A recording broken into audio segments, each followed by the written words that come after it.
That's all we have time for today. Whatever you're doing, have a great day. It's time for Morning Live. Morning. John. And that's all we have time for today. Whatever you're doing, have a great day. Continuing to question a teenager after a 15-year-old boy was stabbed to death at a Sheffield school. The victim has been named locally as Harvey Wilgoose, and in the immediate aftermath, the Prime Minister has committed to tackling knife crime. Let's speak now. Man about the house, and Georgian Mildred has died at the age of 92. Marine life, but krill in the sea is apparently being put at risk by... From space, John. Maybe it's something else for Carol to put on her weather map. Well... Pride is the biggest emotion. Well done, Felix. Right, 10 to 9. Now, over the last few years, the RAF has faced some of its most daunting threats. But how do pilots put up with the pressure in the sky? We're about to find out, because back for a second series, Channel 4's Top Guns Inside the RAF puts cameras into the cockpits to show us how it all unfolds. Let's take a look at the moment one of the pilots encounters a Russian fighter jet over the Black Sea. At the RAF, it's on Channel 4 at 9 o'clock tonight. And everyone's very calm, all the time. Stay with us.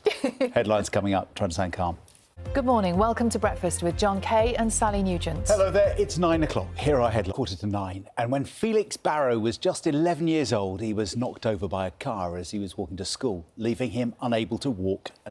Now, the energy regulator Ofgem is going to announce its latest price cap at the end of this month, with household bills expected to rise once again in April. Yeah, one switching company is today saying that millions of us could save more than £100 a year, that'd be nice, wouldn't it, £100 million, by fixing your contract right now. Morning Live in an hour's time. Right now, though, let's get the news, the travel and weather where you are.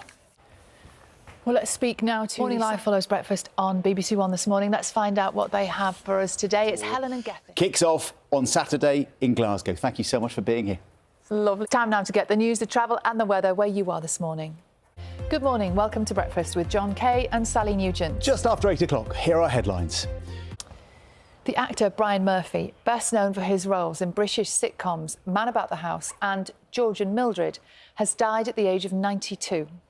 Absolutely. Decades worth of career. I want to watch back those George and Mildred classic episodes. Great, weren't they? It is 14 minutes past 8. Carol, thank you so much to Clarissa and Tom's families for speaking to our reporter Tim Moffat there. Goods from China. Now China is hitting back and putting a levy on some American products. But this morning we're asking, what does this trade war mean for all of us here, what we buy in the shops? It's a great question. The move escalates trade tensions between the world's two biggest economies. Questions still remain over how the European Union and the UK might be affected. We can speak now to Rebecca.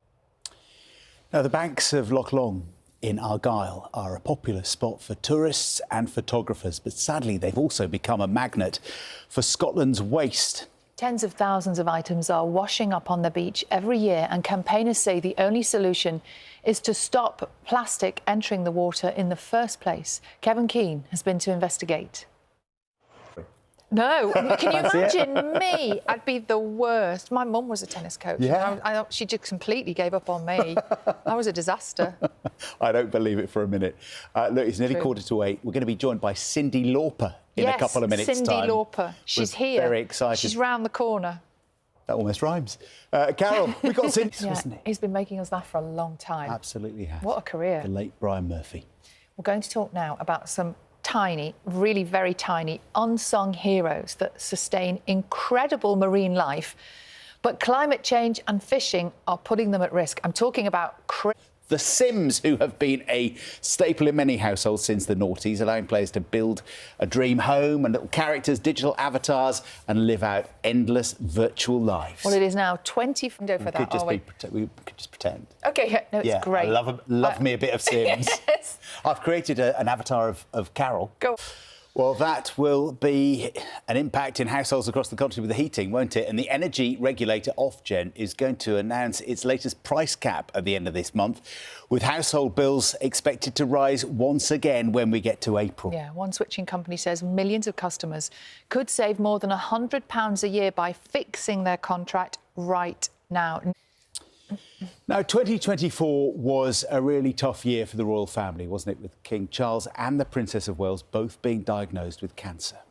To mark World Cancer... Yeah, just took her phone. And something else that has been important to Catherine has been meeting other cancer patients who are going through the same thing, including the teenager Liz Hutton. Although Liz sadly died just a month later, her family are now continuing her legacy by auctioning off some of her most famous images, as Michelle Lyons reports. News, the travel and weather statement from the Department for Education, who say nothing is more important than the safety of our children and teachers. And they talk about, in their manifesto, committing to halving knife crime over the next decade and what they're doing. We've talked on the programme before, haven't we, about that ban on zombie knives, other types of knives, age verification checks. Now, it is 20 to 7, exactly. Quite right too, Felix. Well done. Yeah. Yeah, fantastic. Right, it's just after 7:15 and Carol has got... And we will be bringing you more on this later in the programme. At 8:10, we're going to be talking to a consultant cardiologist all about the screening programme. Yeah. Right now, though, it's coming up to 6:30. Let's get the news, the travel and weather from our teams around the UK. See you in a minute. And we'll talk to chemists a bit later about what that could mean for customers. Now, the actor Brian Murphy, best known for playing the henpecked husband George Roper in the comedy series George and Mildred, has died at the age of 92. He passed away at home with his wife Linda by his side. Our culture correspondent Lizo Mazimba looks back at his life. Brian Murphy, who has made a lot of us laugh a lot. Just classic. Yes. Absolutely classic. Yes. They don't make them like that anymore. No. 6:20. Let's get the weather, shall we? And Carol. Good morning. Welcome to Breakfast with John Kay and Sally Nugent. Hello there. It's 6 o'clock. Here are our headlines today.